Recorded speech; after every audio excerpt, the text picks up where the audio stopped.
Absolutely, Lagos. Now you do have a voice. 90.3 Voice of the People FM. Good evening and welcome to the show. Now, this is undisputedly, undoubtedly, but you can argue a little bit with your keypad, but unarguably anyway, where Nigeria's finest conversation takes place every evening. Here we dissect topical conversations that shape our nation.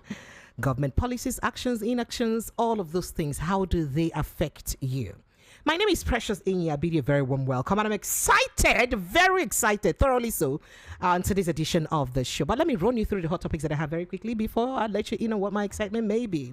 Moving on, Akpabio frustrates me because I refuse to sleep with him. Ouch. I can't even say that on radio. Senator Natasha Akpabio Ireti Kingibe slams Natasha over outburst on seating arrangement.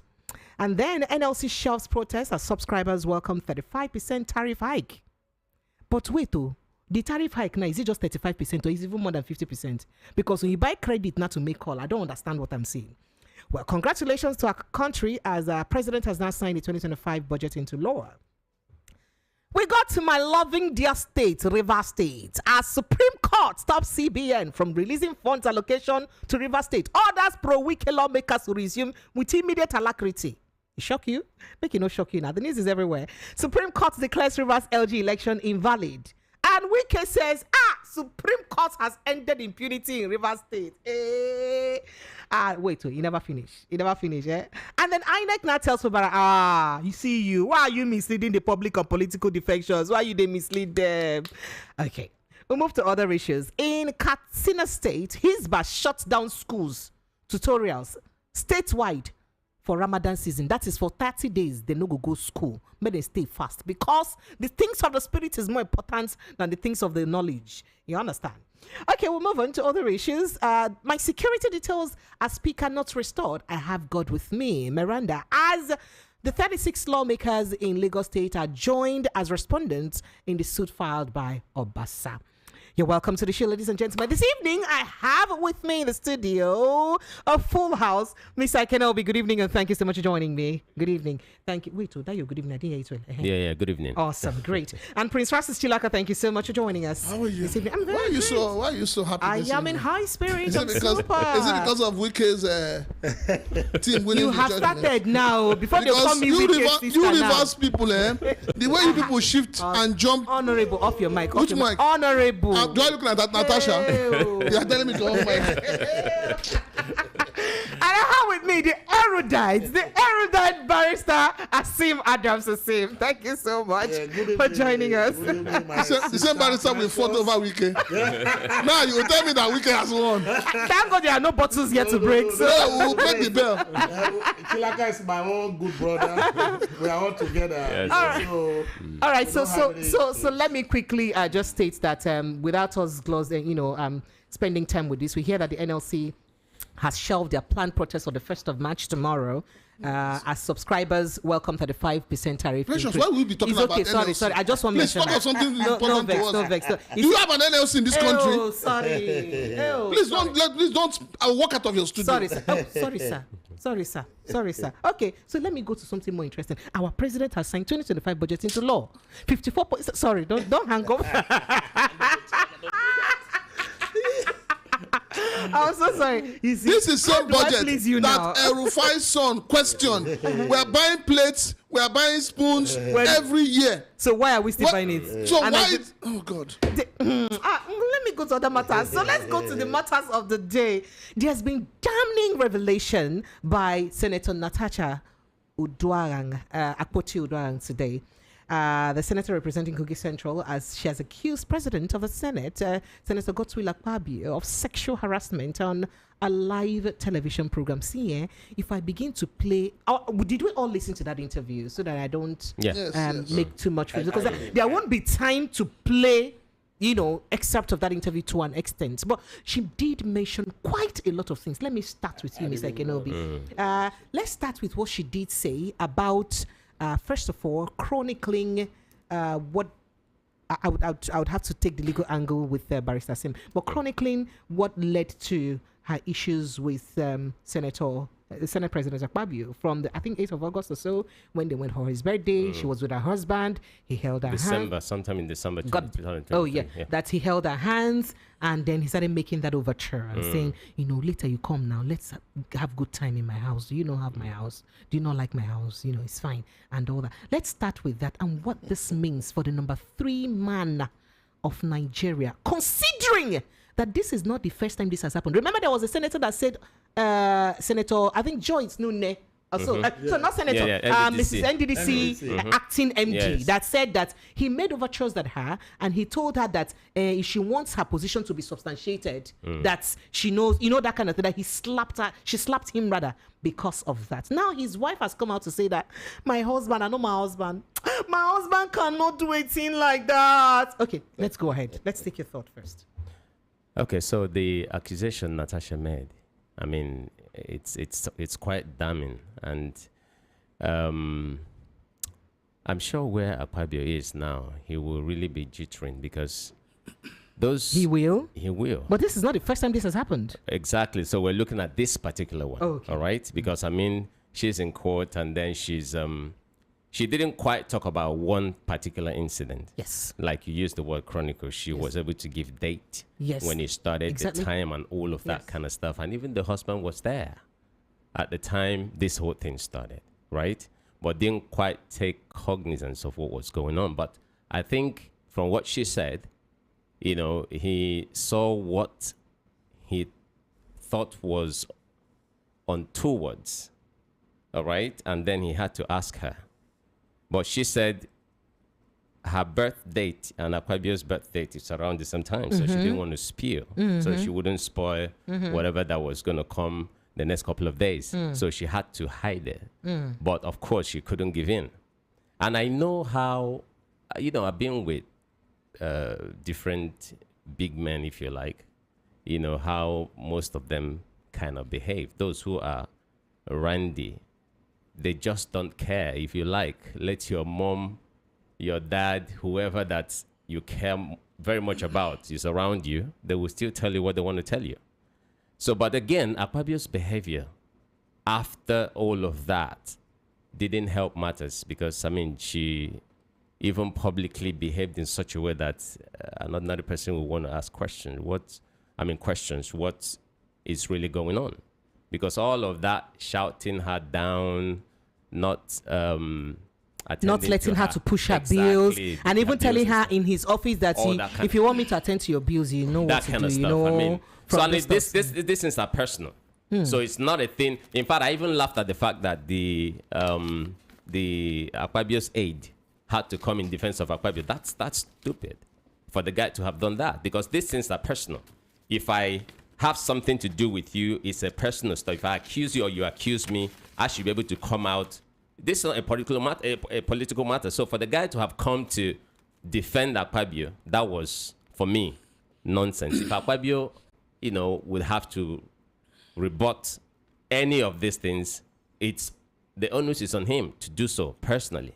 That's what I think. And I think Senator Natasha, looking at that woman, the way she fights and the way if she means a thing, she will fight you down. I remember what she did to Yahaya Bello, right? And, that respect is still there. So for her, she has her facts, she has dates, she has everything. If you wake her up in her dreams, she will be able to tell you what she thought went on. And, it behelps Akpabio to come and rebut or, push back. Let's hear from him and see, what in his own account. All right. So before we get to Senator Resi Kingibe's reaction, let me take on you, Barrister Sim Adams. There are quite a lot of things she did say, some of which were the fact that he started frustrating bills raised by her to the extent that he had to take the deputy speaker to even, attend to her bill, and the Senate president worked out of proceeding while that was being done. After he had told her that you know what to do if you come to me, the ball is in your court. The ball is in your court. You know what to do and all that for her bill to be passed. Now, according to her, this frustrated her, her capacity to represent her Her people, exactly. which is the core of her duty there, right? What is the constitutional way to handle this matter were this to be true? All right, thank you. You know, I want to say with due respect that Nigeria is a country where moral decadence has been the order of the day, where the erosion of moral values are not being espoused and expounded by institutions, National Assembly or anywhere at all. So we will not hear more or much of this to come. You know, this machismo, kind of reasoning amongst men, both in power and out of power in Nigeria, they'll say, permit me to just use the local slang, not be just touch you. You understand? What is wrong if you say ask you to do one or two things? Because most men don't see it, as something that is serious when you see a man or a woman, as the case may be. But as I say, if not because we've lost some of our moral values, this alone ought to be a scandal in the National Assembly, that to the extent that the Senate President should or could have resigned, probably, and even Natasha herself could have, stepped down, because this issue has to do with moral burdens. But they are still there, and she's giving her story. The essence of why I'm saying that in a civilized clime, even as it is, you just hear that the Senate President or whoever will just say, no, I can't take this. This is, awkward and awful. I'm stepping down, so that the panel can sit and look into this matter. Are you aware that there's a particular man, the mayor of New York? I think his name is Cuomo. Okay, Cuomo, yes. He had issues of sexual harassment. Absolutely. And that was what took him out of office. Yeah. Out of office. It was everywhere. They said, no, a governor cannot behave like this. I said at that time that if it were to be in Nigeria, Andrew Cuomo, the New York mayor, would have been in office, even contest again. And win too. Nobody said because of woman and all those things. So that tells you that this is the position. They ought to have, stepped down.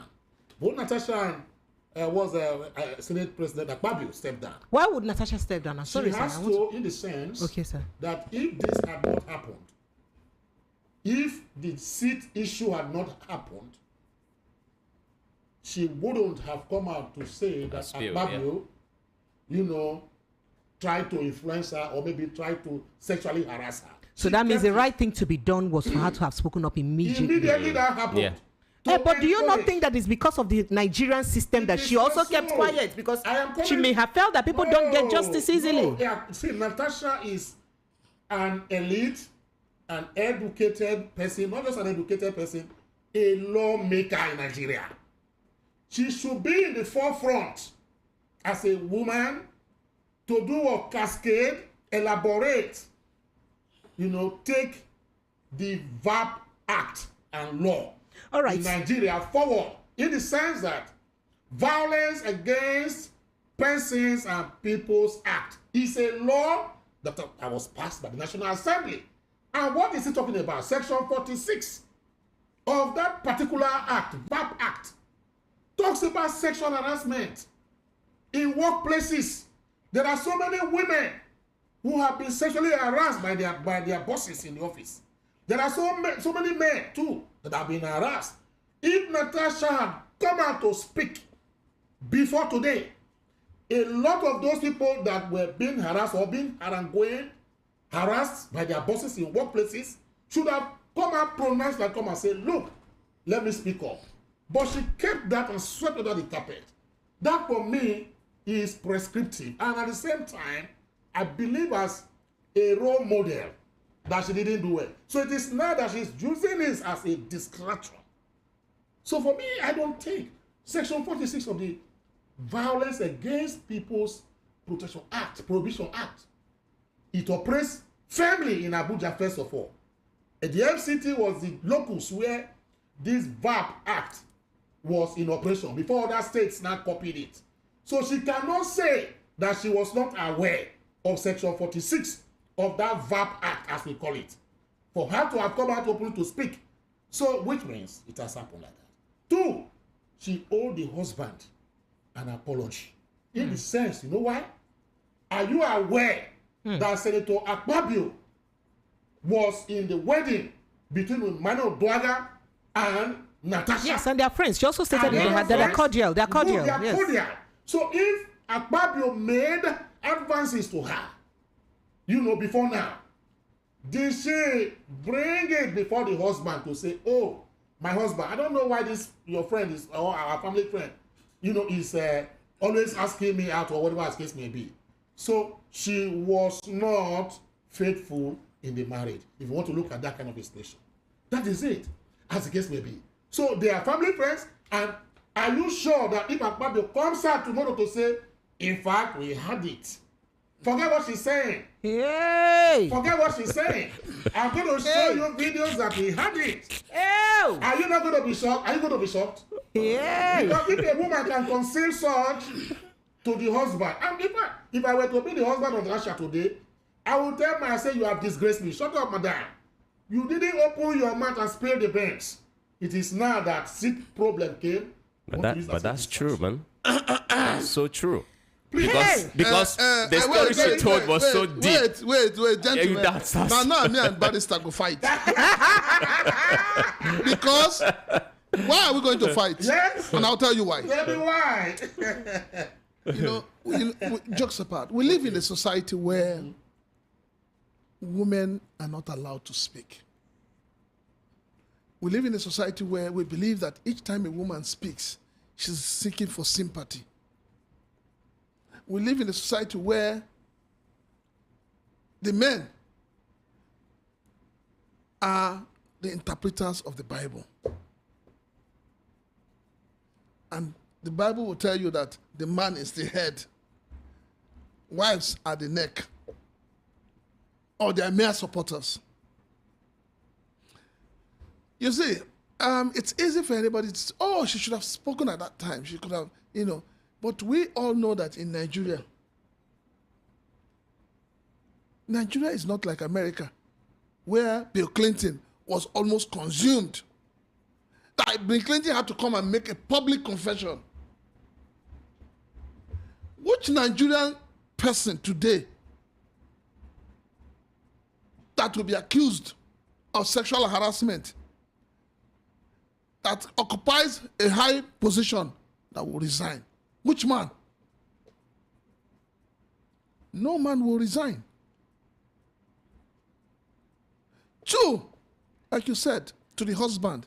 There's a way you even tell your husband that the friend is looking at you. Your husband will even want to divorce you. So I like us to put this side by side. And as I'm asking the question. I will answer that. Wait, as I'm asking the question, first of all, did Natasha say the thing she said to curry sympathy? Yes. That's a big question we should ask. And I say yes. And if it is not for the sake of sympathy, the things she said, are they true? And if they are true, like you rightly said, even if they are not true, they are alleged. In a sane society, as at today, as at now, the Senate president would have stepped aside. Because it is not just an indictment on his person, it's an indictment on that office that he occupies. Every now and then we hear students in universities saying lecturers are harassing them sexually.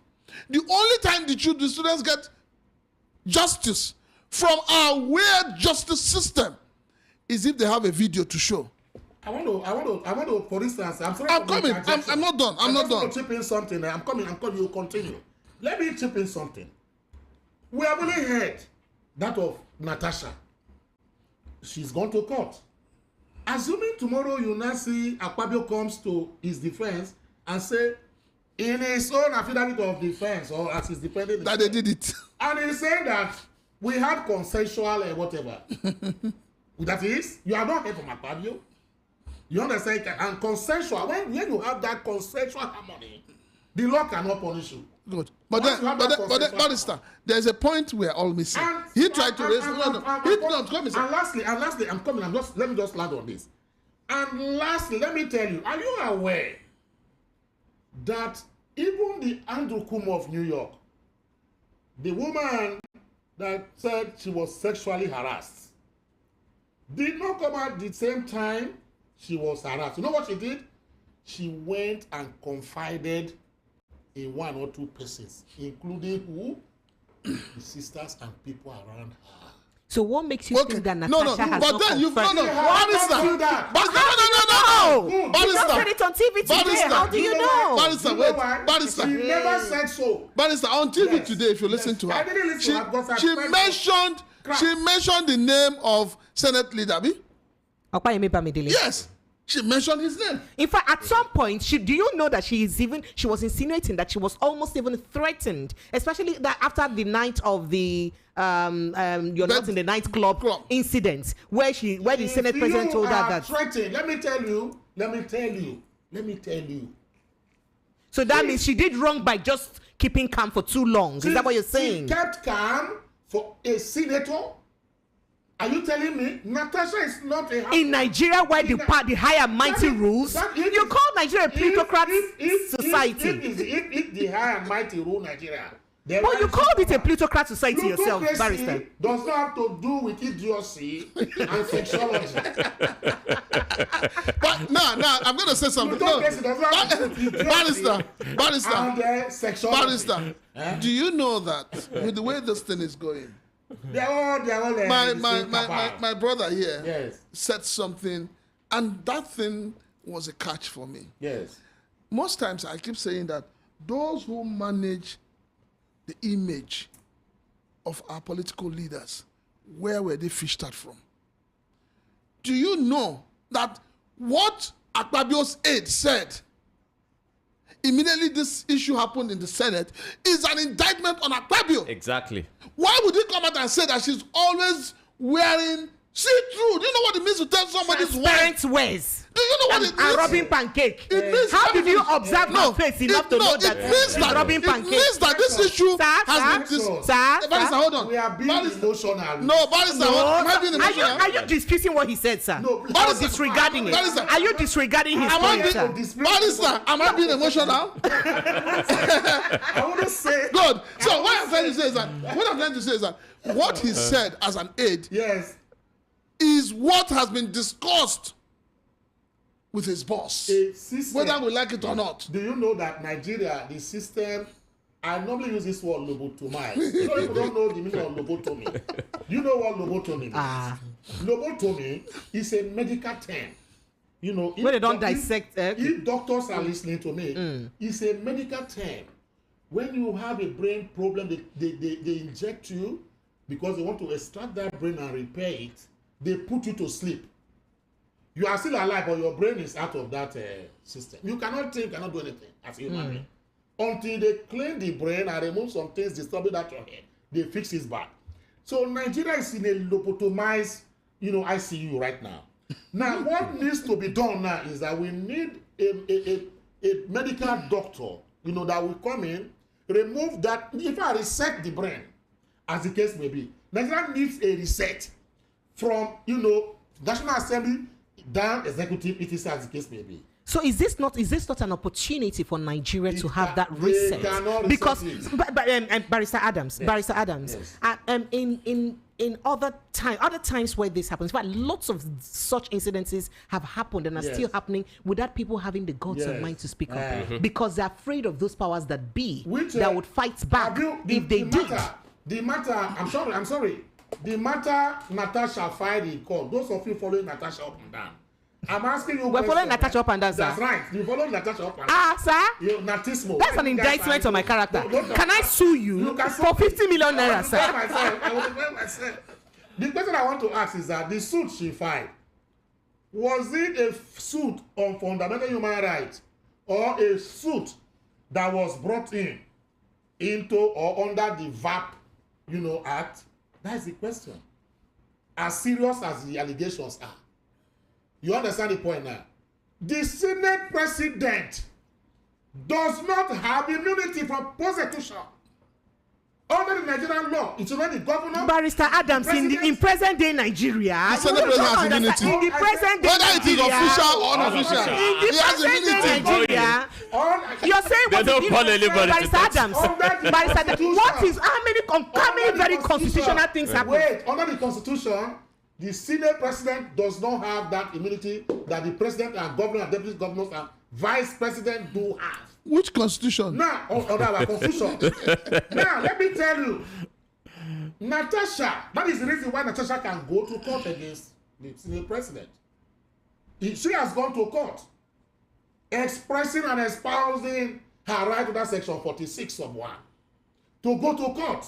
And I'm asking the question, the suit she filed, what was the suit all about? Okay, so let's not dwell in this Natasha's issue. There are lots of things I would like to ask because she made quite a lot of points. But She should make it in court. Well, they are waiting for her. that's all you have to say. I have to say that. We do respect Hey. because let me tell you one thing, in a state of lawlessness, it is folly for you to be lawful. In the National Assembly we have today, It's I want complete, to say absolute lawlessness. that is Yeah. Fuji house of commotion.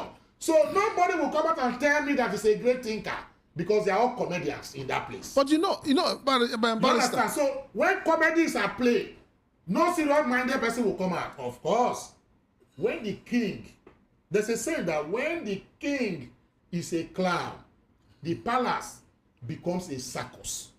When the head of the Senate is a clown, the Senate, the whole Nigerian Senate now becomes a circus. You see somebody who wear nose that is as long as this, do fried hair, and come out. People dress indecently, even the men. So we come in there with their whatever they want to do and speak whatever they like. So shall we continue in seeing that grace may abound? See, I don't know about the biblical whatever. If those ones to be working, I don't think I'll be a sinner or be called a sinner. If the blood of Jesus Christ, as they say, was paid for our sins, then why do we still have sinners? It's a question that only those in the ecclesiasticals can answer. But, not me. Barrister, the sinner. Okay, so sorry. There's something our time is we have less than 10 minutes there's something left. I need to say Okay.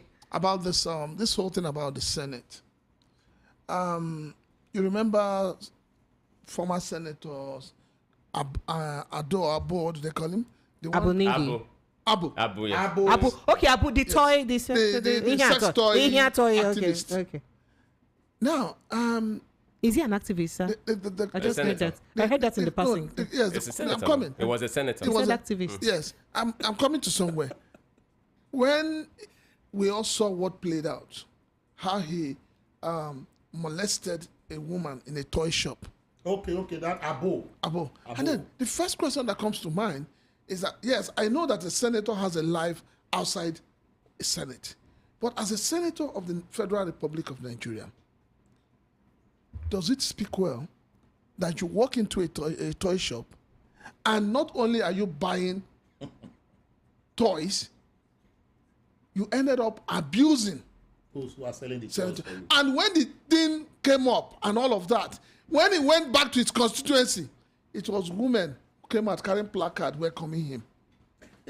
Do you also know that same senator has had somebody who made confessions about some sexual exploits and all of those So issues? the question I I'm don't know if asking, you saw that.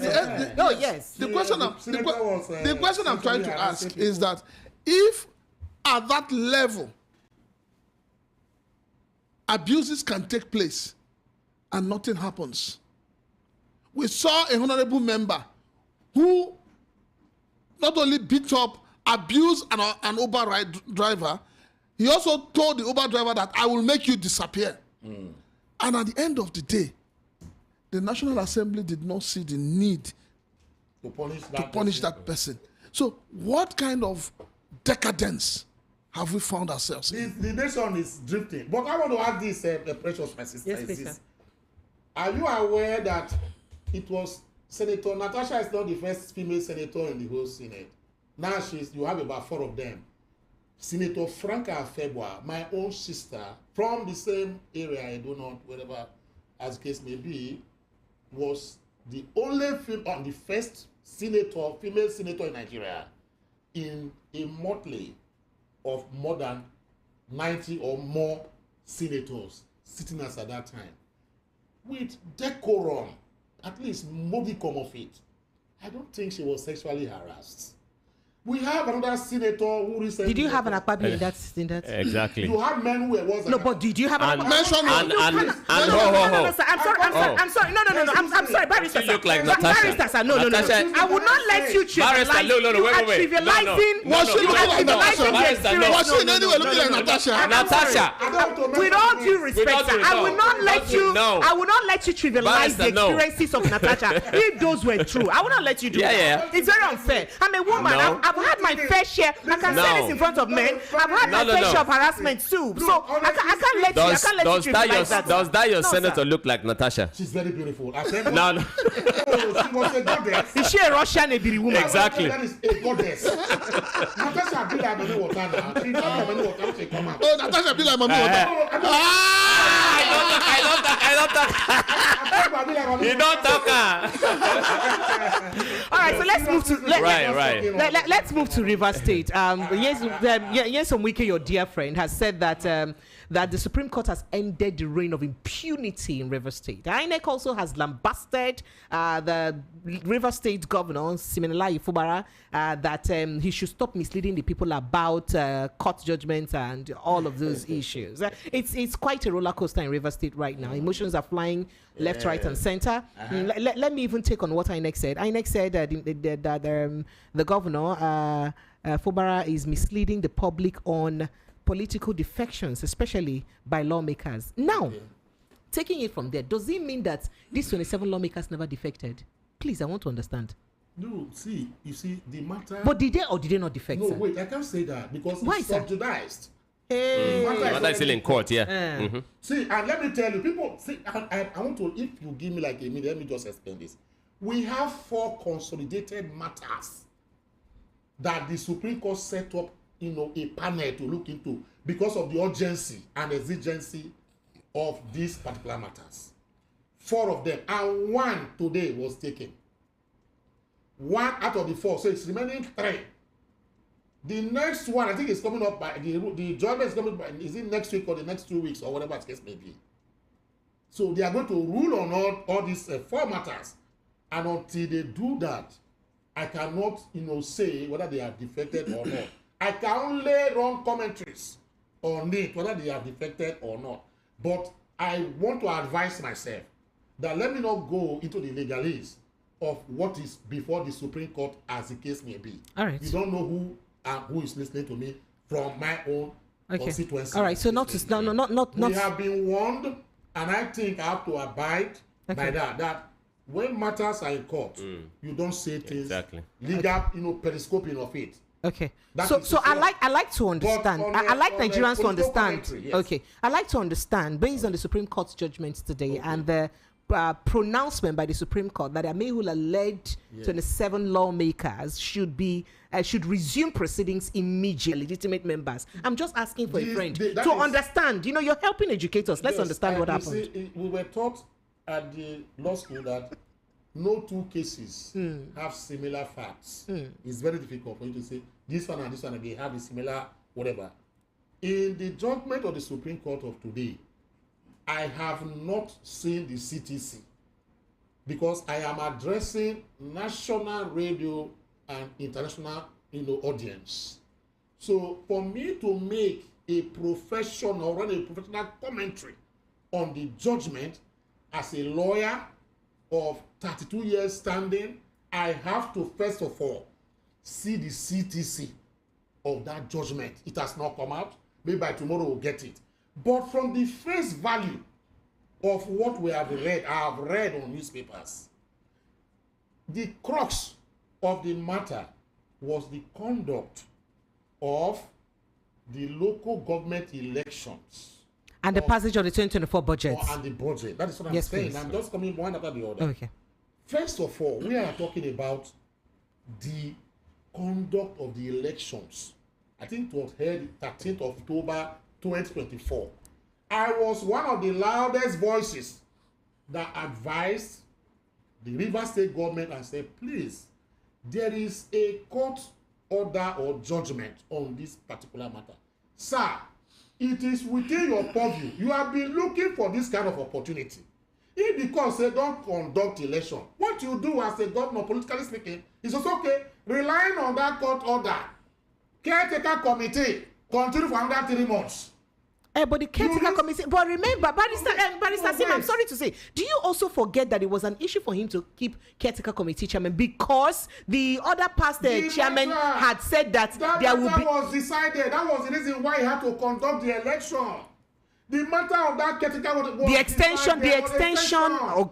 extension of those local government chairmen was decided by the courts. Okay, sir. That was why Kubara had to say, now you have to vacate your place because the court has said that they're giving you June, whatever, to vacate your offices. It was decided by the courts.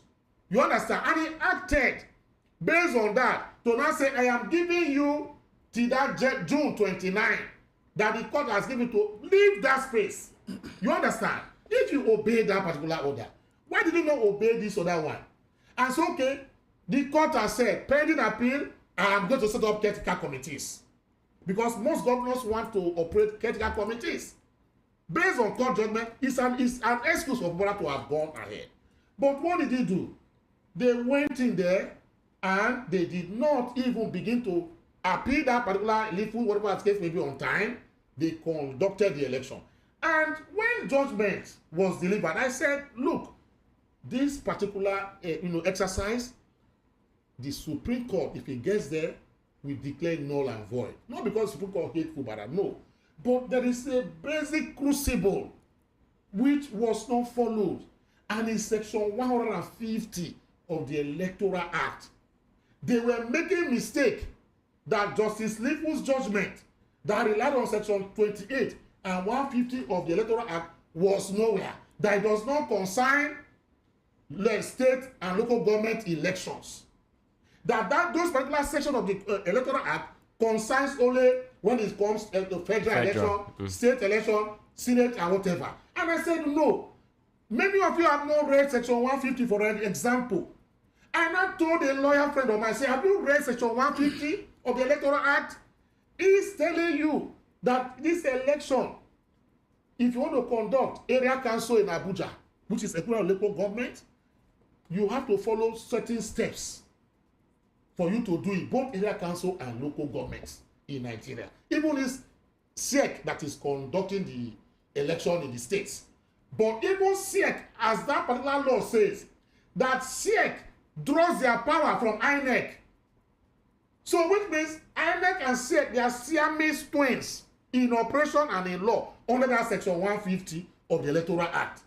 And you know, Precious, sir, that under section 150, sub 3, for those who contravene section 150 sub 1, the Electoral Act says they should be punished if you don't follow the sequential order of conduct of those elections under the local government. Please, how many governors have followed sequential order in the conduct of election? Osun State is a case study now, where Oyetola is being accused of not following sequential order, sir. Okay, sir. I am talking law. I'm not talking about the roundabout political umbrella they talk about and to say. Okay, sir. I am saying that is what the Act says. For those who are listening, should run to section 150 of the Electoral Act and read it. And that is where the Supreme Court now, heals their judgment. That in spite of warnings that the governor, went ahead to conduct the elections. And my own sympathy with same Fubara and democracy in Nigeria, which I have said before now, I have pleaded that the Supreme Court, not just the Supreme Court, the National Assembly of where Natasha and Akpabio belong to, should amend some sections of the Nigerian Constitution, for instance, section 287, that was about election and tribunals, and create another, section under our Constitution that says that the Supreme Court of Nigeria should have original jurisdiction on issues that border on interpretation of the Constitution. that I, Barrister Adams, having regards and as a citizen of Rivers State, seeing that there's a problem that 27 lawmakers defected, and I feel that they have crossed over to PDP and they cannot come back to APC, I can go to Supreme Court and file an action. I'm not a politician, but I say I am an interested party. Supreme Court, decide this matter before they do this election next tomorrow.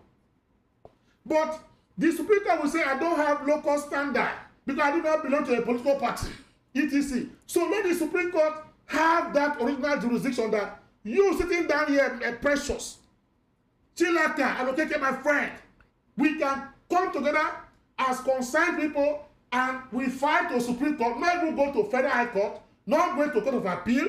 We go to Supreme Court straight because it involves issue of interpretation of the Constitution. That is what America practices, that we copied our Constitution from. American Supreme Court will not come and decide on yam and goat, who ate goat and who ate yam. They will not do that. But when it touches on Constitution, it takes them 2 hours. They interpret it and it becomes law. This would have solved all these problems we are having today now. Now, election has been conducted. People have been sworn in. Monies were spent. People lost their lives. Are you aware? During the election, properties were burnt. Now, you are not coming to say that the election that was conducted with all these things was null and void. If you had acted, if we had a clause in our Constitution that said, me, I can approach Supreme Court, even from Lagos State, I go to Supreme Court and say, Supreme Court, what is happening in Rivers State, I don't like it. Please decide within 2 hours whether SIM can go on with this election or not. Then I will run to Supreme Court. He will look at my list and they say, no, within 30 minutes they rule and say, SIM, go ahead and conduct your election. And that will be final. So these are the things I'm talking about. I am not taking side. But politically speaking, there are victors and there are those who are vanquished. As the case may be, the victors and the victorious people are those. Are you saying that all the cases that has been ruled by the Supreme Court and Nigerian courts generally are fairly treated? Let me tell you, I want to say with due respect. Because you mentioned victors and yes, victorious I want people. to say with due respect. Yes, the Supreme Court of Nigeria today is made up of men of integrity. The Supreme Court of today in Nigeria is made up of men with experience, men who love Nigeria. But it depends on how you look at them. Yeah. I cannot sit down here and tell you that the Supreme Court is this or that. I gave you for an example a particular novel decision and judgment, a dissenting judgment that the Supreme Court gave about two weeks ago, that will help those who have compensations or award of damages in their favor against Nigeria police involving Section 84 of the Sheriff and Civil Process Act that says that we don't need the consent of the AG to do what now? To garnish the account of a federal government with the central bank and get your 50 million awarded to you. Is that not a novel whatever? Was that not a jurisprudential philosophical, a kind of judgment that would have elicited, a lot of, jubilation all over Nigeria? So Supreme Court did that, but nobody heard about it. Supreme Court also made some very landmark judgments. So Barrister Adams, based on equity. Barrister Adams, I want to ask again. I do remember that this case of the passing of budgets. Yes. Passing of budgets happened way after the supposed or purported decamping to another party. That is to say that the court case about their decamping had been in court before the budget was passed and before this case was taken to court. The case about the validity of the budget was taken to court. That is this case now that the Supreme Court has ruled on. How come the court has refused to see through that case that substantiates their validity as lawmakers? The one withdrawn by SIM just quite when the Supreme Court was to give a verdict that would have solved that problem you're talking about now. Okay, sir. As they got there, SIM said it has been overtaken by event. People heard it now. We were all clapping for him that it prominent lawyers came, senior advocates. They said it has been what? Overtaken by event. That was why they had to go and withdraw the matter. A matter that was before the Supreme Court. Which events did they overtake? Why did you not allow the Supreme Court to rule on that? And that particular matter that same went to withdraw dwells, mainly on the budget and its presentation to either defected or not defected people, as case may be. If they had allowed the Supreme Court to rule on that, the Supreme Court would have given a verdict and they wouldn't have been able to overrule themselves today. But we went there to withdraw. And in anger and the disappointment by the judges, they now find the governor. You understand? So why did you withdraw that? I was saying that you should have allowed, since this one came first, it borders on this budget, it borders on the fetch, you should have just allowed the court. Don't begin to assume to say that, oh, well, the budget has been expended. Yes, the budget has been expended. 2024 has been used. 2025 is being used. So the judgment does not have anything to protect. But let the Supreme Court make a pronouncement so that next year, when this kind of matter comes up, you now rely on the Supreme Court judgment. They went there and withdrew the matter. So these are the problems we are having with litigants and also the system we have in Nigeria. And lastly on this, the question you asked, there are matters that were filed at the level of the Federal High Court. I delayed in filing my notice of appeal. I delayed in filing my appeal and returning whatever the case may be. And somebody else whose own came today, fulfilled the whatever and got his own to Supreme Court quicker than myself. You can't blame the Supreme Court. Okay, so it's not like Nigerian courts are cherry-picking cases that they attend to faster. They are not cherry-picking. No, they are not cherry-picking. All right, Prince Francis Chilaka, I think on you on this. Why are you smiling, sir? What does this mean to the people of Rivers State now that this has happened? Or before we even go to what it means, let's not even go to what it means. What do you see the Martin Amaewhule-led assembly do right now? Do you see impeachments looming? Do you see frustration in governance looming? What do you see? Honestly speaking, and it cannot be we take it on who suffers the most. Honestly speaking, I think the most idiotic step they will take is to start an impeachment process. Because if they do that, it now becomes very obvious to everybody that this fight has not been about instilling good governance, giving the people the dividends of democracy. It has been selfish interest that's been playing out. So I think that what they should do now is to say, okay, there must be a meeting point. Because don't also forget that the State Assembly don't have any to sit. You remember the governor scattered the place. They burned the place. And they mentioned it. Yes. They don't have the place to converge. So they acted in anger. The Supreme Court, I don't want to say reprimanding, if that's a good word. No, but that's what totally reprimanded the governor today. Now, calling his actions unlawful. Good. Exactly. Yes. Good. Thank you. This is where I have problem with the Supreme Court. Yes. We all remember that this man in Edo State, Obaseki. Is it not Obaseki that removed the roof? Obaseki did. So what did the Supreme Court do, sir? What? Yes. No, you see what happened there? Obaseki's case, he just removed the roof, then used tipper to tip sand at the entrance, then provided another place for them. Now what happened? What did the Supreme Court do? People, I don't want to say something about your way, please go ahead. Whatever. The court ruled on it. Are you aware the court ruled on it that it was an illegal whatever action he took? But by the time the courts were ruling, he had left government. Or he had a year or 6 months to leave. So that is the situation. Not that they didn't go to court, they went to court. Now, that situation something that happened before his election. No. And the judgment came just a few months before he left. They went to court of appeal. The matter is still on this way to okay, all right then. So as I was saying, I believe that it has to be a political solution. Because if they don't follow that route, it's going to be bumper to bumper. It's going to be war in Rivers State. It is going to be war. What you see playing out in Lagos State is going to be a child's play to what will happen in Rivers.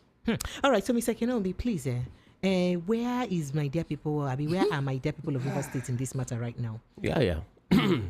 Unfortunately, there have been if I would use the word, the biggest losers. Democracy, the type of democracy that we have on paper is supposed to be representative democracy on paper, where the dividend of any act in governance is supposed to be beneficial to the people. But unfortunately, the followers, I remember I've said it here before, that until the electorate, understand their place in a democratic setting, they would understand what they should take home, the gains of democracy. Okay. And unfortunately, again, politics in Nigeria is pretty much around vested interest. And we've seen the fight between the head, the subhead, who is now the head constitutionally, but this other head at the federal level still want to claim head over the head. And it's just a very crazy situation. But now that he seemed to have won using the court system, you can only imagine. But like, my brother here said, Chilaka said, if they don't manage the situation well, River State might be set ablaze. It might be worse than Let me put it that way. It will be worse than Imo State. What are you talking about? River State, it's only in River State that I have seen political thuggery, killings, hooliganism, all manner of things are in that state. It's charged up right now. And, because majority of the people there are made, by, if you like, politics and political activism. You are correct. Absolutely. You understand? They are going to, that state will be pretty much unlivable if they don't manage it well. All right. So, do you know that, Precious? sir, I'm sorry. Are you aware that there was a judgment in favor of sin the last time?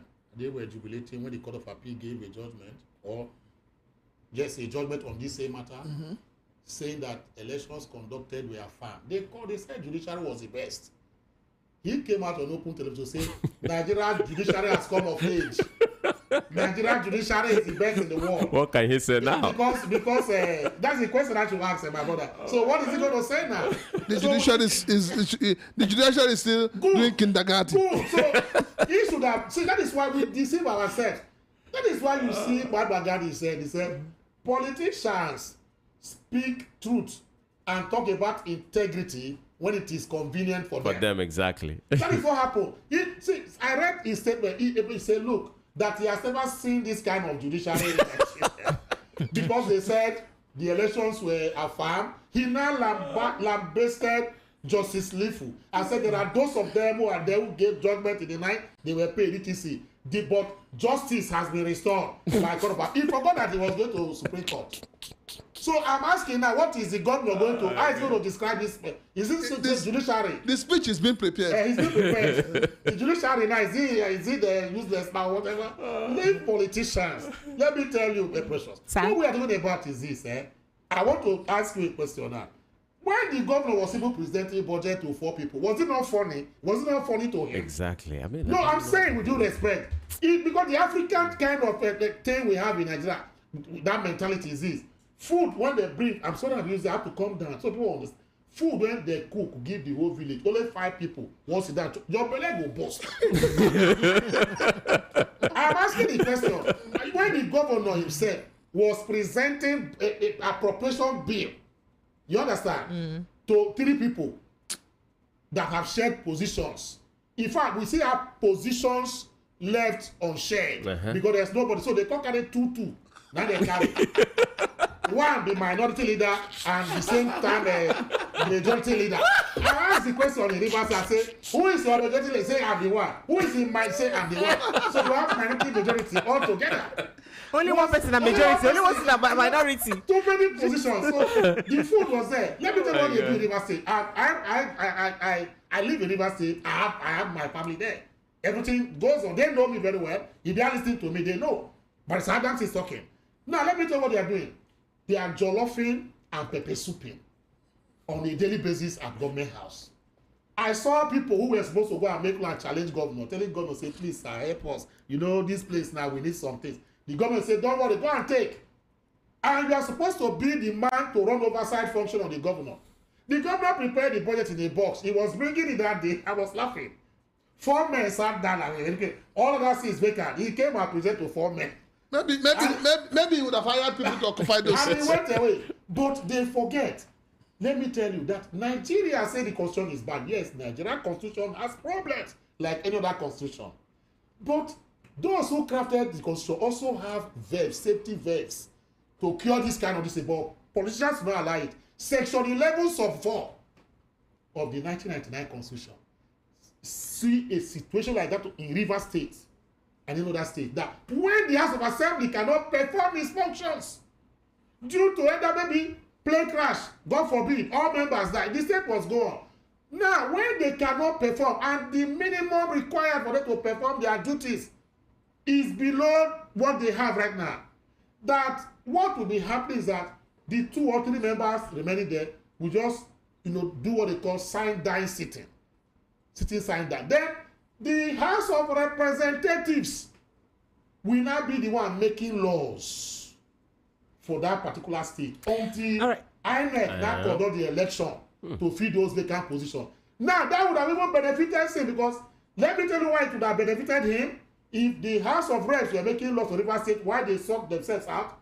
That particular section 11 down, I think 11.4a, says that you can perform other duties, but you, the House of Reps members, cannot impeach the governor or deputy for the period of this interregnum. All right, so Barrister Adams, our time is already fast spent, but I don't want us to leave here without dropping a thought or two on Hisba shutting down all schools in Katsina State, because the things of the spirit is very important.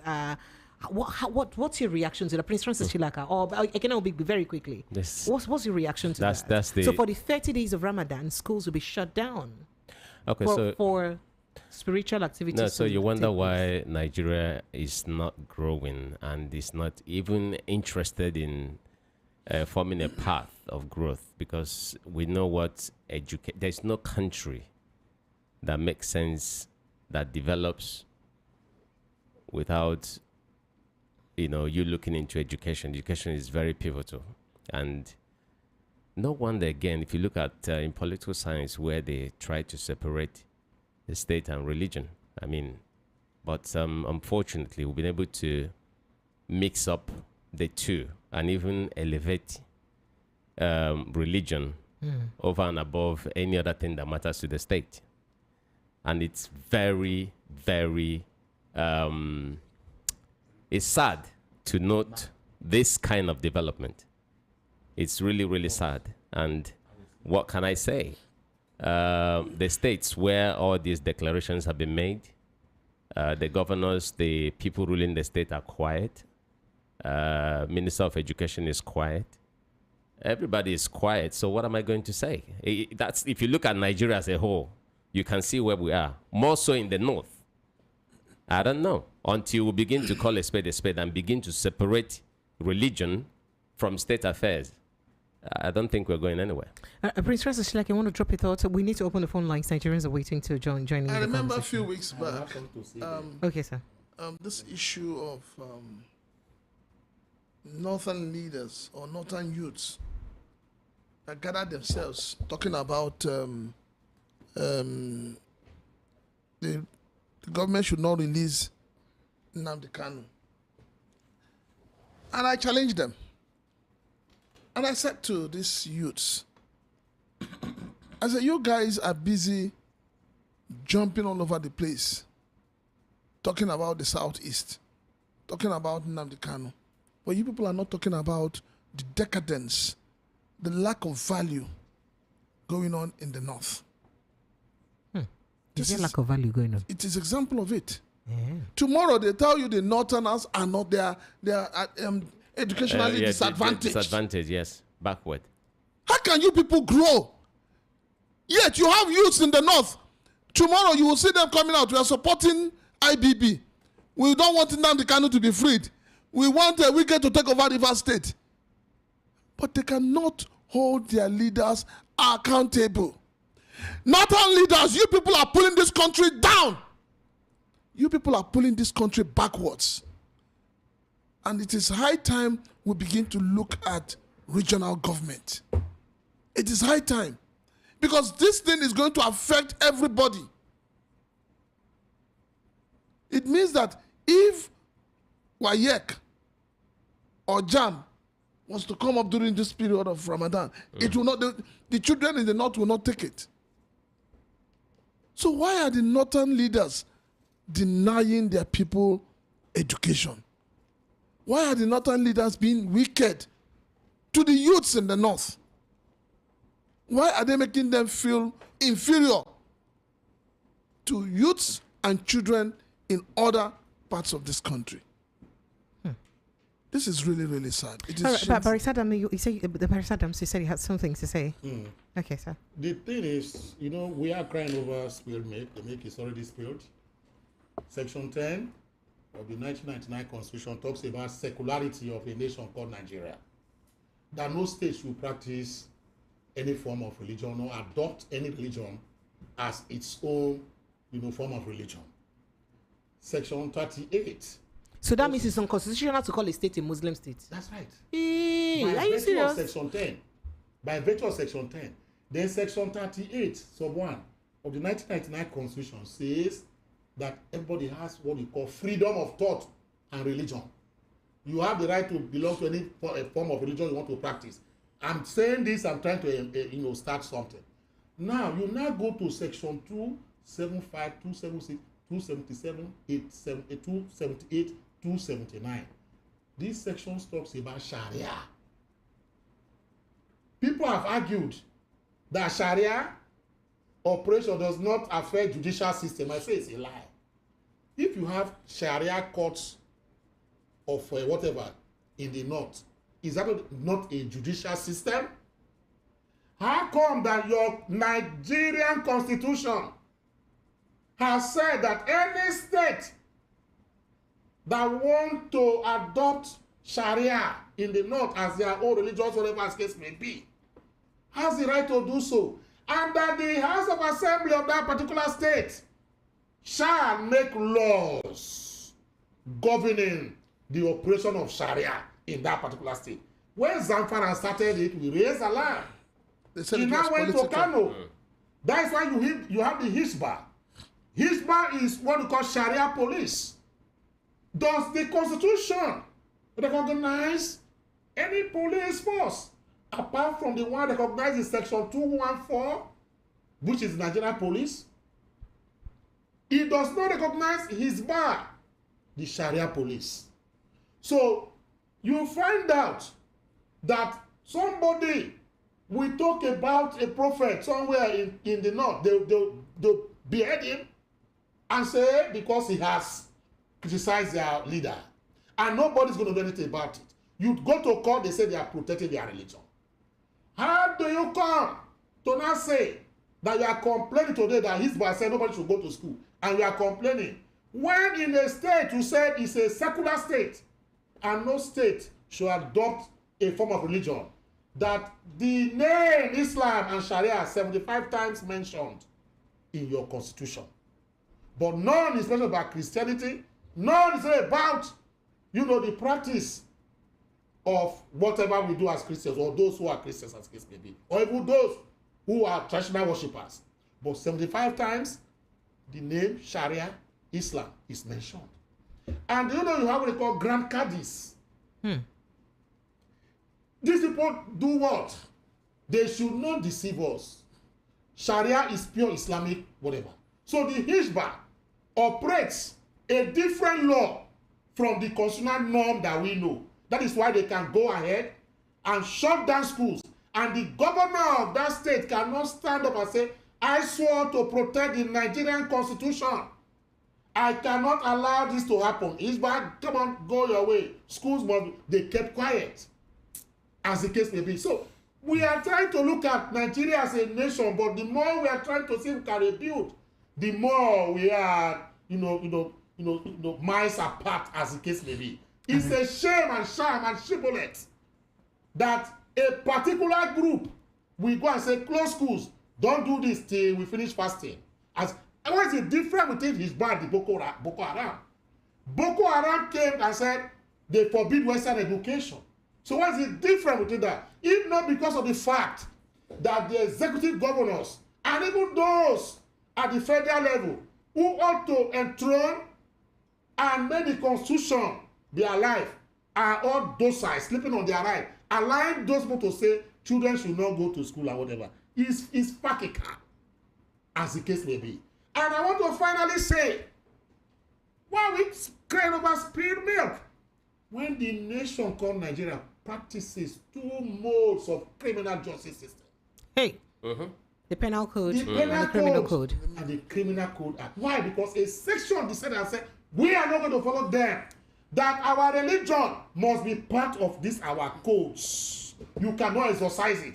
But section 10 is it not at variance? If the Supreme Court were to be allowed, they would have knocked down some of those sections from 275 to 279. That's talking about Sharia. I am not against that. I was a Muslim. I told people before that. My parents are Muslim, but I hate injustice in all forms. Religious injustice, social injustice, economic injustice. And if we say we are practicing constitutional democracy, then those who uphold the constitution must stand up and speak. Not because I'm from the northern part, but I feel for those kids. Who are they going to explain to in 50 years' time? Sad. That the reason why we could not write whatever exam was because they were doing fast. Even Saudi Arabia Does not do that. Even Saudi Arabia knows the importance of education. But you know, So you find that you ask yourself a question. In a Nigeria state that has become a gagging state, a state that is in limbo, a state in pretense, a state that has become an example of a dysfunctional state, a state that is crumbling, but those who are still there believe that we are coagulating. It's not true. It's a semblance of insanity. Barrister. With due respect. Barrister. All right, I just want to find out. I need to ask this question. I like to learn, relearn, and continue to learn. I want to understand when my Muslim brothers come out to enact certain laws that is holding the people down, where are they getting these Islamic teachings from? Is it from the same Quran that is being practiced in Saudi? Or is it that there's a different Quran that the Nigerian Muslims are practicing? I think, if I may answer that, I think there's a mentality question in that part of the country. I've seen a very violent, Christian who was preaching with violence and speaking in that their language they are using to not say repent or die in the bus, and people were telling, please don't. He say, if you do that, this is going to happen to you. See, so I don't know whether they have that prebendal generic mantra of anger and doing things in anger. Well, the question I'm asking is, we have Muslims in the south, yeah. From Edo State, we have Muslims. Some of the best scholars we have in Nigeria today are from the Muslim group, and they are from the southwest, yeah. So why is it that the southwestern Muslims are not behaving like the northern Muslims? Why is it that there's no hijbah here? Why is it that there is no Sharia police here? But they want to have Sharia in Southwest now. They can't, but they said it's not going to be possible. So you saw the way that even the governor of Oyo State and the southwestern governors who are Muslims and those who are Christians came together and said this cannot happen. This is the difference. So I don't know exactly what is happening after River Niger when you cross that bridge to the other side. The River Niger I'm talking about is the other northern part of the River Niger and Benue, not our River Niger. Niger Bridge, not Niger Bridge. I'm talking about Niger, Niger or Benue Bridge. I don't know what happens there. From the conference stand upwards, I don't know exactly. I don't know the mentality they have. All right, so Nigerians phone lines are open. Let's begin to take your thoughts and reactions on these conversations tonight. I wish this show was going to last till 10 o'clock anyway, because it's quite a packed conversation. 0700 903 903 903 is the number to call. 0700 903 903 903 0817 175 6338 0817 175 6338 and 0803 692 9933 0803 692 9933. Hello, good evening and welcome. Hello, good evening, President. Yes, please, you're welcome. Yes, I think that your guests, all of them, have done the justice to the topic today. Thank you. My name is Chike. I'm calling from Apapa. You're welcome, Chike. Yes, if you can remember that before Natasha reviewed this, put this revelation out, I have said something like that before. Yes, I talked about Akpabio keeping malice for Natasha because of the. But please, let's keep it 1 minute today, so that a lot more people can contribute. No. I just want to say something clear here. You see, Natasha is a person that the kind of color that Natasha have. No, I want to Precious. Sir? You can give everybody 1 minute. Please. Your 1 minute has expired now. No. Let me. Give me 2 minutes. Why? I should rig election for you, Abi. Because of the color of Precious. No, wait. I said something like that before. Yes. I am very close to these people. I work with governor of Ebonyi State, former governor of Ebonyi State. When I was 18 years, I was very close to him. Let me explain to you. Oh, you're the one who called us and told us you worked then. And you told me the year and I can relate, eh? Thank you. Just give me a little time. No, but your time has passed. So others need to jump in on this conversation. Okay. When if not because I've told you my name, I would have sent you a shocking video of Akpabio. The kind of job I was doing with Omahi. You can send me. Like somebody else that sent it, not you. And your name is not even your real name after all, so don't worry. No, my name is Chike. My name is Chike. That's about popular name as Chike. Chike. So the kind of job I was doing with Omahi that time is I am not a bodyguard. The kind of job I was doing that time is a camera person. But not the camera of carrying. So what kind of camera were you doing? Camera in the backyard? The cameraman I was doing is that, Mani was a very wise man, a very careful person. That was when he was in PDP. So you were handling behind the scene. You were handling behind the scene camera. What he used to tell me is that anywhere I'm going, you make sure that you capture every kind of, eventuality happening there on video. My eyeglass, my wristwatch, the 3x on my chest, Everything was coming my out. phone and everything is all camera. It was a capture. So I know Akpabio very well. Akpabio is a kind of person who is -0 lack of self-discipline. All right, it's okay. Come and be going, brother, eh? He's not our own Senate president to be talking about like that on air. No. I will not let you do that. I won't let you do that. Let me put his voice in Facebook. All right, Nigeria's phone lines are still open. Hello, good evening and welcome. Hello, good evening. Yes, you're welcome. Thank you. And the gentleman is Julio. Yeah, well, good go evening. ahead. Good evening, sir. My name is Mayor from Frustrates. Mayor, you're welcome. Go ahead. You see, what I disagree with Barrister Sim about, he said this lady was supposed to have said earlier. Opened up earlier. How many of our highly placed people have ever been accused and they owned up, talk less of prosecution, just like Mr. Tilaka was telling you? Yes, Natasha did the right thing now. He's still okay by this time. You remember what our Senate president told a former duty queen when she went for screening last year, who is a minister now? I don't want to mention them. People should know. The same color of This color something else. I So, tell you. is this color is his problem? Recalling December. And more revelation will still come about Akpabio. Just go and mark it somewhere. He's a recurrent decimal. Thank you. As Akpabio was admiring a beauty queen who was supposed to answer questions, he was carried away. He left his official post and I was praising a lady. How beautiful that is on statement. No, but you've not heard from him now. Did you hear what Barrister Adams said? No, Barrister that Adams had was said really that. awful. Okay. So just hold on. Okay. Your time has passed, please, now, so that others will participate. That's kind of this thing. Thank you. Thank you. Very Hello, funny. good evening, and welcome. Apologies for keeping you on hold. Welcome. Thank God, I've got you. You say your name is. So what huh? Go ahead. My name. Hmm.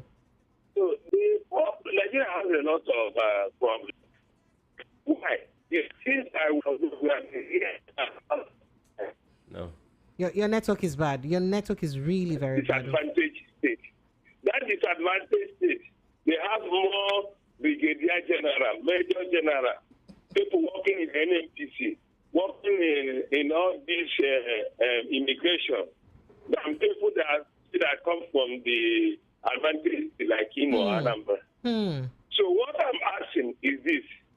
Why and since till today is the state still coming and using them now for someone to get university unity school? You have 200 this thing, someone that has 10 will get admission. They're telling you disadvantage state. But the same people in 20 years, they become major general. They become director general or inspector general of police.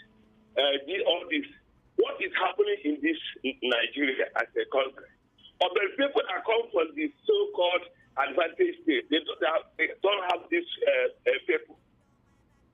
What is the problem? Nigeria, I don't know why many people from the southeast or south or southwest and go to national assembly. They can't have these issues like this. Somebody from a disadvantaged state. Thank you. General, more people working on those. Thank you. You've made your point. Apologies. Somebody that you say that come from. Apologies. Thank you so much. Is this fair? We can't do 2 minutes today, please. Thank you so much. I appreciate you. Hello, good evening. Yeah, Precious, good evening. Hi, Jova. You're welcome. Please make it quick today. We don't have up to 2 minutes for you. Just go ahead. How many seconds do I have? You just have 60 seconds. Go on. 60 seconds, okay. Quickly, let me greet Prince Chilaka and my man. Yo, good evening, Hello, bro. greet you, sir. Good evening. Welcome. It has been a heated day. Barrister Adams, Good day. I need to greet you well. Well done. Let me quickly tell you, Barrister Adams, that I don't know that your sister, the lawmaker from the state that you talked about, but I know so well that Natasha Akoti is a pretty woman. Fair. Very pretty. Very pretty. Fair Plain and complexion. pretty. So, that is the only reason why I feel the Senate president. Oh, your village people have stopped you. Your village people have stopped you. Oh dear. Is he calling back immediately? Hello, good evening. Can you hear me? Oh, yeah, complete your next 30 you're seconds. lucky. Go ahead. I said that's why the Senate president became a little confused. You see, fine woman, and you forget what you're supposed to do. Why changing seats? Is it changing seat that we need in Nigeria? Or to make laws that will make this country to move forward? Exactly. In fact, if you ask me, I don't want to be biased, but I want to believe a story. Until Senate president has told us his own part of that story. I want to believe that based on antecedents. Absolutely. Barrister, Antecedents, how, I sir? understand, sir. Absolutely. Yeah. Absolutely. All the stories that we have heard now, don't let us go there bad memory lane. Yes, Precious, that's true. congratulations. Yes. You know, it's been a while. Your state has not made the news. Congrats. I saw that man, that's your former governor. He was giving Thanksgiving. Enjoying himself. He doesn't understand those things that barrister took time to explain. And he's a lawyer. Yes. So he needs somebody to explain to him so that he will know that the battle is not yet over. It's true. Yeah, good evening, guys. Thank you. God Thank bless you so you. much. I appreciate you. Thank you. Okay. Oh dear, oh much. My message box is so full. But let me begin with YouTube this evening. Precious. Jessica says, Precious, if you close school for good 30 days, heaven witnesses school holiday for a good 30 days. Or haven't rather 30 days. The North in the North will there be what their religion so much they should let these shows you're not okay. I didn't get that. Igbo man says, Precious, please stop closing people's mouths when they want to tell us the truth about politicians. Okay. I have a lawyer here. He understands why what we have to do. What we have to do. Gospel Akpabio is a known womanizer. We are. Kenezike says colorism is a thing in Nigeria. Light skin is seen as beautiful. Lawson Amadi says, please, the barrister should raise his mic. Make you raise him. Lori Collins says, oh dear. Okay, so let me go back to some messages. Obed Oji said, what now? Oh dear. Obed Oji says that welcome on board. Precious, very happy and elated creative intelligence. Oh, stop it. Thank you. Stop it. I like it. Tolson says, barrister, Dr. Prophet Adams. Your barrister, Dr. Hey. You're welcome, sir. You're really worthy to be called a barrister. Aloy Onoha says, evening house, I never seen Precious this happy. Pre, this is something you're not telling Rivers people. Now Rivers people are going to Blessing said they totally disagree with you. She totally disagrees with you what you said about Natasha Akpoti. Matthew says, Barisa, she should have told her husband without knowing. We already know. I disagree with you, Barista. That's what he said. He said. Okay, so let's go to WhatsApp because there are lots of responses and reactions on WhatsApp. Oh, okay. Senate President doesn't have immunity. Saraki is a case study.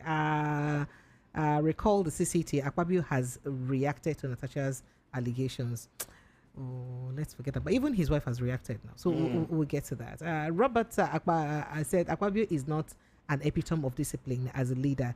I get pissed off most times whenever he talks. I lost my interest in the Supreme Court judgment when he gave a conflicting judgment about 13% vote in the last election. I want to know if the government of Nigeria will still drill crude oil in River State since the monthly allocation prior to the Supreme Court judgment.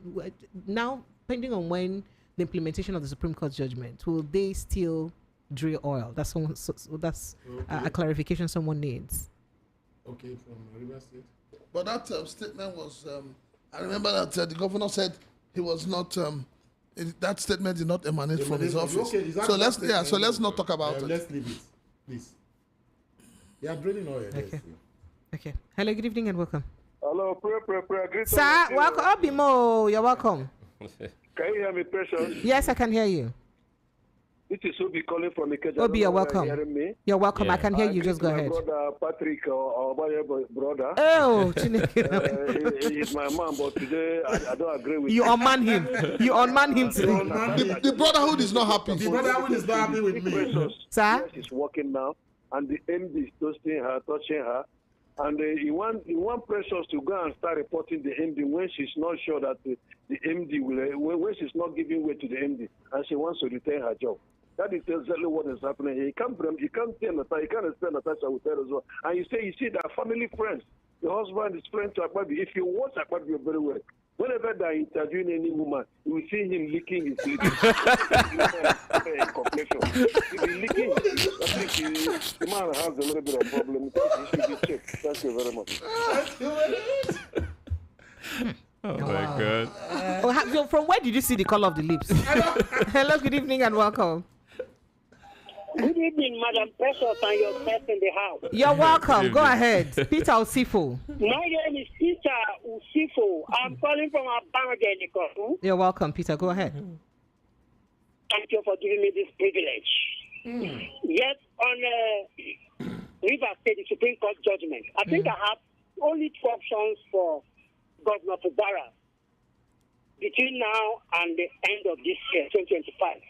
He either resigns honorably or he be impeached as related out. Why? What did he do? Is he your governor? Resign honorably. Why would he be impeached? Because any other judgment that will come, that people have been talking about, apart from this judgment, any other judgment that, comes after this, they think as a mere academic exercise.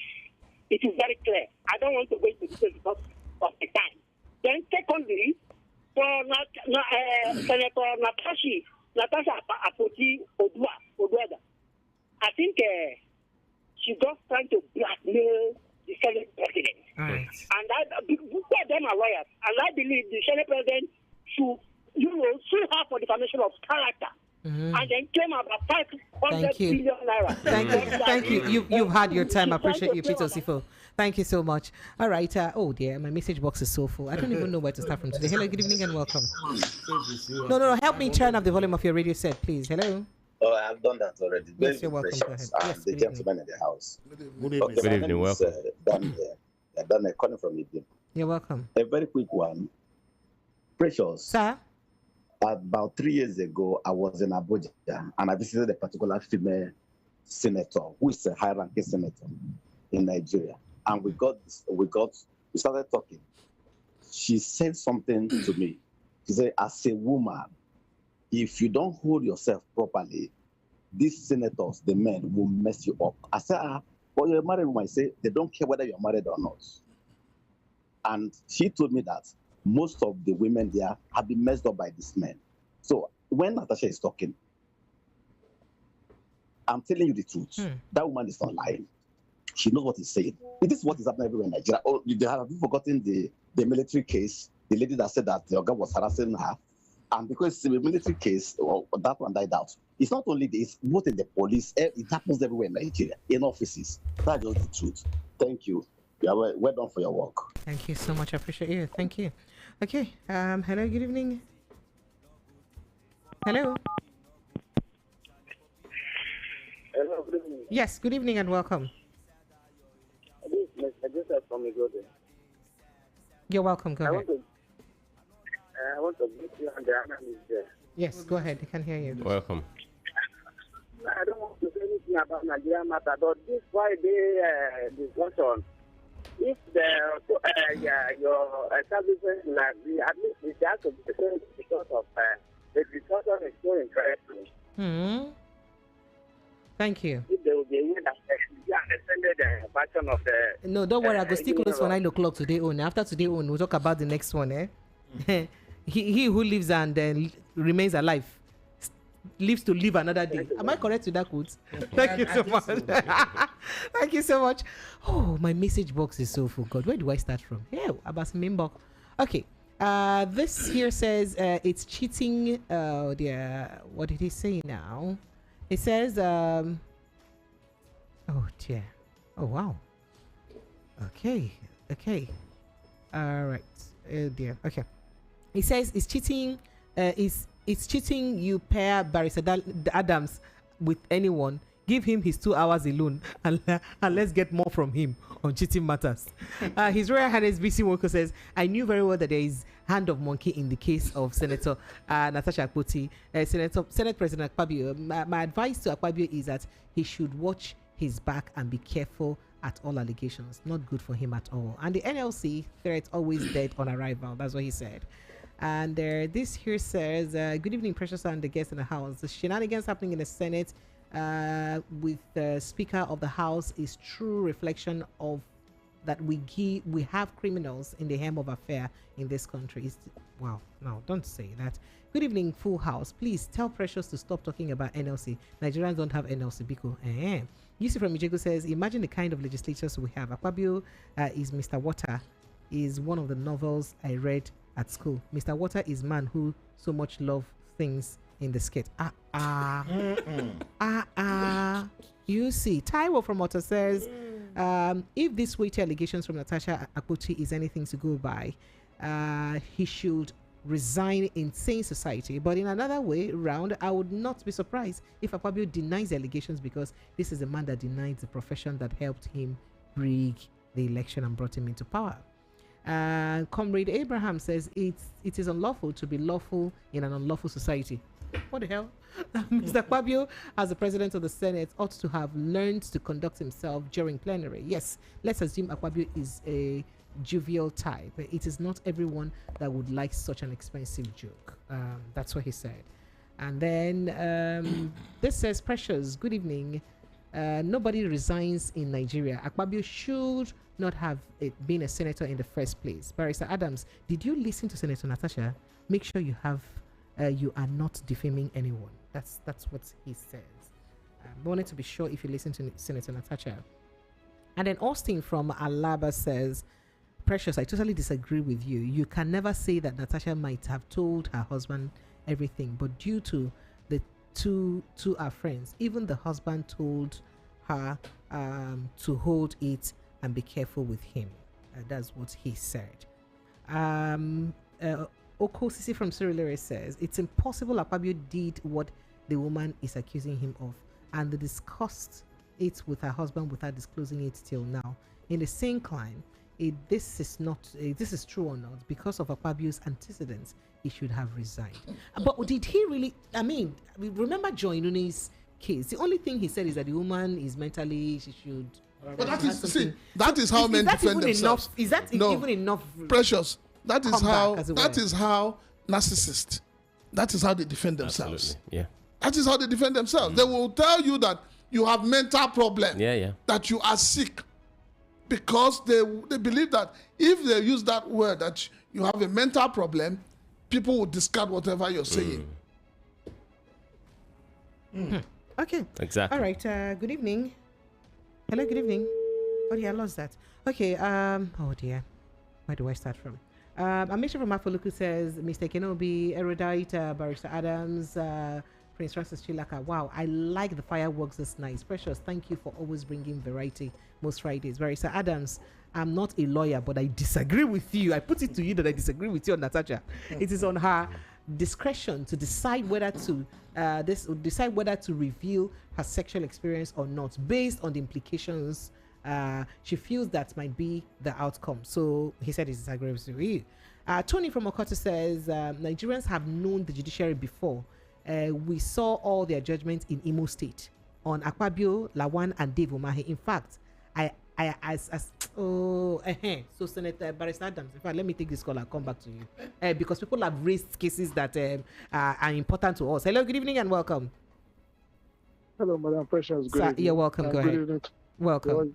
Guessing this. You're welcome, Good Alex. evening. Welcome. Yeah, we are. See, there's something I think we are also missing in this revelation. You know, while she was saying, giving the revelation, she mentioned that the husband was behind them, pressing his phone. Yes. Yeah. Now she has gone to court because, you know, like the barrister always say, they say he who alleges must prove. Must prove their case. What if the husband, they have the recordings of everything that happened that day with them and they present it?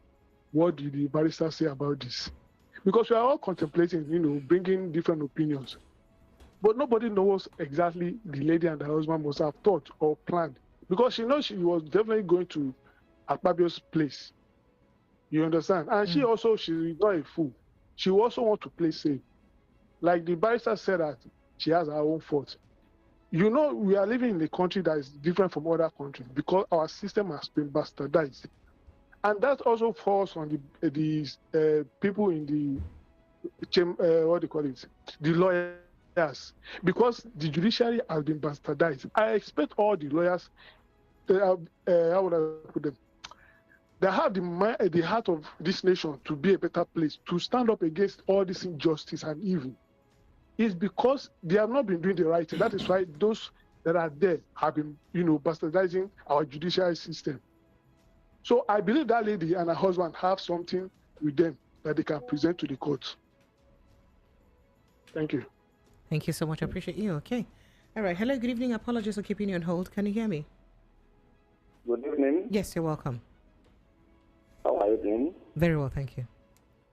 Regards to the men in the house. Good day, sir. Good evening. This is Shola calling from Satellite Town. I won't take out photo with the Bauchi cool and the oil. I don't think there is anything we can keep about these people that are trying to just press us down at all costs. But I have said it on this program sometimes ago that one Nigeria is fraud from whatever angle you look at it. How could the particular part of the country be holding us down all this while we did not do anything about it? If the current president mentioned all these men before now, that we need to rearrange ourselves. We have to sit down at the round table and do everything the way it would be. Which everyone was better for it. We are not making any progress in all this. That's about you now. It's not only the northerners that are schooling there. We have people from the south, as well as other parts of the world schooling there. See what is happening to them now. When tomorrow now comes, they will say that somebody, with their disadvantage in the state of whatever. And we simply have to do something about all these things. We don't need to keep ourselves down. If a particular part of the country is not ready to move forward, let the rest of us move forward and just to forge ahead and do something that will keep us in this committee of nations that are making progress, not to keep on doing things the way we are doing it. I don't know how we get to this level that we are now. I think something reasonable has to be done before it's too late. Thank you. Thank you so much. I appreciate you. Thank you. All right. Okay. A few messages here. Jonathan from Akpabio says, with the submissions of Barrister Adams today, defending the Supreme Court, we choose number 4 to rule Imo lawyers and judiciary. Imo, then lawyers and judiciary is a problem with Nigeria. Now, there are questions people have asked about some of the antecedents of the judiciary. Somebody spoke about the Akpabio Lawan circumstances, that the Supreme Court brought them to power. We knew how their primaries went about. And then the Imo State case. With these few points of Diaz, can you react to their take or stand on faith in the judiciary, especially some judgments emanating from the Supreme Court, based on your initial argument? There was this Chief Judge or Chief Justice of India who said that whenever there's a matter in court, that it is not the judge. The judge is on trial, and not those people who brought the matter before it. The reason is because the judge was not there when these particular issues happen between parties, especially politicians. And if you go through the treatise of the British philosopher Jeremy Bentham, he wrote a book on the principles of open justice. All over the world, justice is relative and most times emotional. Those who get victory will jubilate. Those who do not get, they will say that they were undone by a particular category. But the Nigerian judicial system has been poo-pooed. I understand the feelings and the misgivings about the judicature in Nigeria, but with due respect, not all members of the judiciary are corrupt. We have very sane, upright men of integrity in the judiciary. But you've not responded to this particular judgment that they mentioned, though. They mentioned cases. There's an Akpabio case of how he became the Senate, how he even won election to this seat now. He did not. It is the reasoning of people who see it. Now, let me tell you, as a lawyer, you know, when I see people criticize judgments, the question I ask is this: are you reacting based on the fact that you have read the pleadings of the parties involved, or you are looking at open justice or what you consider to be justice? Because in that particular case, Akpabio, as the case may be, a lot of people feel that a lot of injustice was done. But the facts in that particular case and the application of law is where I've been asking people now, have you gone through it? They will say, no, it's just because it's Akpabio and the rest of them. Let us not criminalize judgments. No. Let's look at the case of Lawan, for instance. The case of Lawan was discarded on the basis of technicality because the filing was not proper. Technicalities is part of law. So that should reinstate a man that did not contest primaries, make a man that did not contest primaries to win elections. Don't be emotional. I'm not being emotional. I'm asking questions. I want to tell you something right now. Okay, sir. Technicalities is part of law. Whether you like it or not, technicalities is part of law. But the same law states that judgments cannot be done and be given if it is not seen. In fact, judgment must be given and be seen and believed to be given. So in this judgment that was given now, is it seen to be given to the people of that constituency and that area that saw that there was no primaries conducted by him? Jeremy Bentham talking about the principle of open justice. Be seen to be done to have. I don't understand whatever the case may be. In justice, that is the justice talking about now. For instance, parties who are not, people who are not parties to a suit in a land matter, you do not know the facts there. But because you have had that hatred to a particular persona, and judgment comes in that person's favor, you just believe he has bought the judiciary. And you believe that all judges, that even when the man brings money forth, that all judges will collect the money and give judgment to him just like that, without looking at the facts on ground.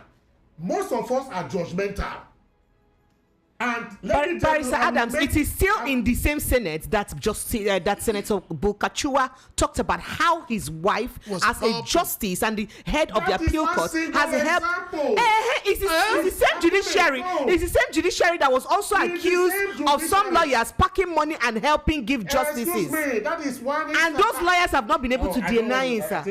No. I'm just giving instances, sir. It's like we are doing. No, we're not. I'm giving instances because Nigerians want clarification. I've lost my track. I've lost apologies because Nigerians just need to say, because that morbid all system is what I'm saying is wrong.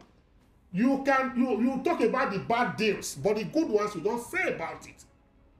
Are you telling me now that Justice Esho, Justice Soputa, and were they not part of the these were men of honor and proven integrity? I'm coming, Justice Onoegen. Are you telling me that Justice Uwais, even the present day, I don't want to be calling names, we have Abiru from Lagos State here. He's a Supreme Court judge. Are you telling me that the man does not have integrity? When you go through what he has done and cases he has handled, and you are saying you are with one fresh soup that all of them are corrupt, that is what I'm saying is wrong. You don't use one particular stick to now flog and color the but rest I didn't of them. mention that on this show. I can't remember mentioning that. It's not, but I did not mention that all judiciaries. With due respect, but I haven't said that, excuse me, with due respect, okay, sir. To the House, with due respect, I will not sit down here where you begin to color all judicial members as bad. I haven't said that. I have record of people who are they have integrity, they done well as judicial officers. But none of you, even the press, don't even reward them, as the case may be. But the bad ones is the one you echo. You know why? And that has been the problem we have in Nigeria today. Barrister, do you know why? No, really, I don't want to. No, Barrister. No, Barrister, calm down. No, I'm not angry. Barrister. It's so wrong. No, the reason why the bad ones make the news is because the bad ones are giving the ones who handle cases that the Nigerian people are interested in. The mantra we have today. In this country, a particular section has colored a particular section bad. And to the extent that when you want to rent a house in Lagos or elsewhere, they ask you, once they know you are from that, are you Igbo? Say it, there's nothing to hide. Okay. Yes. Because of judgmental attitude and approaches. So, Barrister Adams, speaking on the people, that is why we are saying, no, sorry, that is what, wait. The precious, listen, that is why we are saying that IBB has come out to tell Nigerians that the coup that you people have held on to demonize the Igbos is actually not an Igbo coup. And we're calling on Gowon, who was behind who was more like involved, to say, come and tell us, was it really an Igbo coup? So that the Igbos will know at what point the demonization. But you know that. For IBB to come out again after so many years means that it is a wrong news that has been going on. And he has come to say it, that is wrong. So we're not waiting for the government of Nigeria to tell the people that the Igbos are not the problem of Nigeria. What I am saying is this. Precious mentioned. I mentioned 3 cases: Imo State, Akpabio, and Lawan's case. Yes, sir. Let us take it one after the other. The show is already over, but let me just let you about technicalities. And technicalities is part of law. There is no way you can remove. Okay, when they say presumption of innocence, when they say you see a man shoot somebody and kill him, presumption of innocence. You understand? Police will arrest and take him to court. The man who killed with a gun and you saw it. But the law says he's presumed innocent until proven guilty. So which kind of guilt do you want to place on that? What do you want to prove in that guilt? That is technicality. But the technicality that aid us and maybe help in our cases, we jump and shout hallelujah. But those that goes against us, we say it's technicalities. Technicality is part of law. So I've given a good example. I say the police, this is the man that shot the man. I saw it.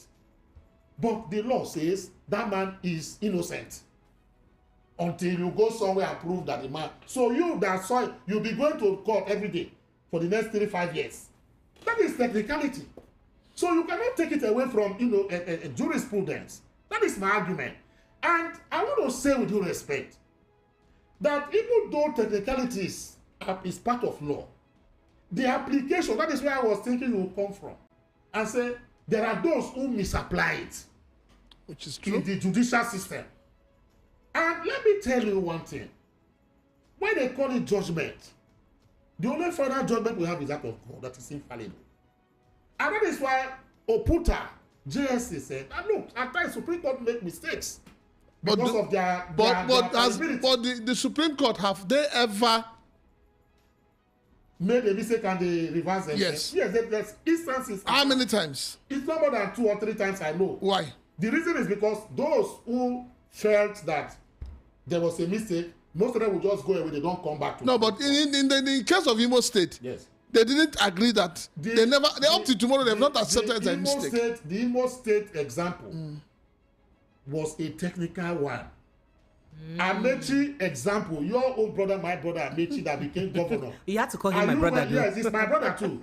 Do you know that the Supreme Court later informed all lawyers that they should not use that as a precedent in the Amechi case? Because they found out that particular judgment was given, par incura. It was not correct. But they came and said, no, that should not be used as a precedent in terms of party. Can Imo State be used as a precedent? No, Imo State, yes, they use it. Your lawyers use that one. So I'm sorry, sir.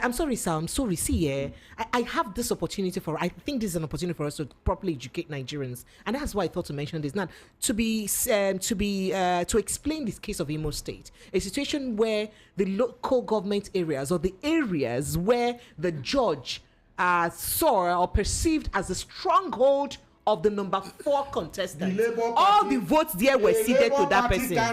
Are you saying that there was no hope that a Labour Party candidate in the House of Reps today, who is from Isola, whatever, the only Labour Party man from House of Reps or whatever, did campaign for election, but he won.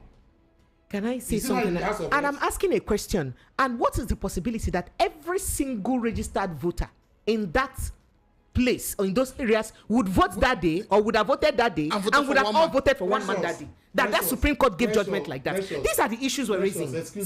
Yes, sir. We are on national radio. Okay. I'll bring that particular, I need you to read the Imo State judgment. We'll read it in another forum, don't worry. Yes, not here. Yes. I'm going to see if you go into Google right now, please just type it there. It's going to pour out. Be patient and read it from page to page. Understand it and know exactly why they arrive at that. No, but I have a question. But was that fair? Was that judgment seen perceived to be done? So. Excuse me. Supreme Court never affirmed that 100% votes were gotten. No, but I want to. There were areas. No, barrister, calm down. Let me ask you a question. Is it proper? Because I'm not as learned as you are. Yes. Is it proper, or does the Supreme Court have power to award votes casted by voters without INEC doing it? Excuse me, sir. Have you checked your Electoral Act? Answer me. Yes, the Electoral Act. The Electoral Act has it that when there's whatever confusion here, and if there's whatever you can deduct, and the whatever that is left that you feel is credible should be announced. And who has majority of those particular arrangements that you have after you have subtracted the ones that are not credible? All right, thank you. You now assume that is the winner. Thank you. That is what we have been. See, for instance, say the precious. Yeah. The Electoral Act. Are you aware that the Electoral Act, also as it is, because these are the laws that give Supreme Court Supreme Court will not interpret your Bible. They will not come to your house to interpret your rules and regulations.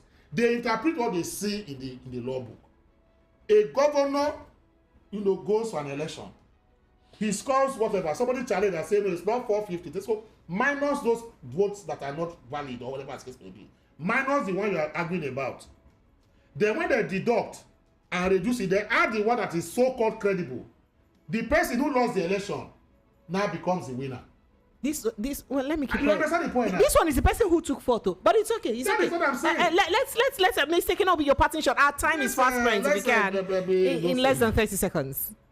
Well, we'll keep talking.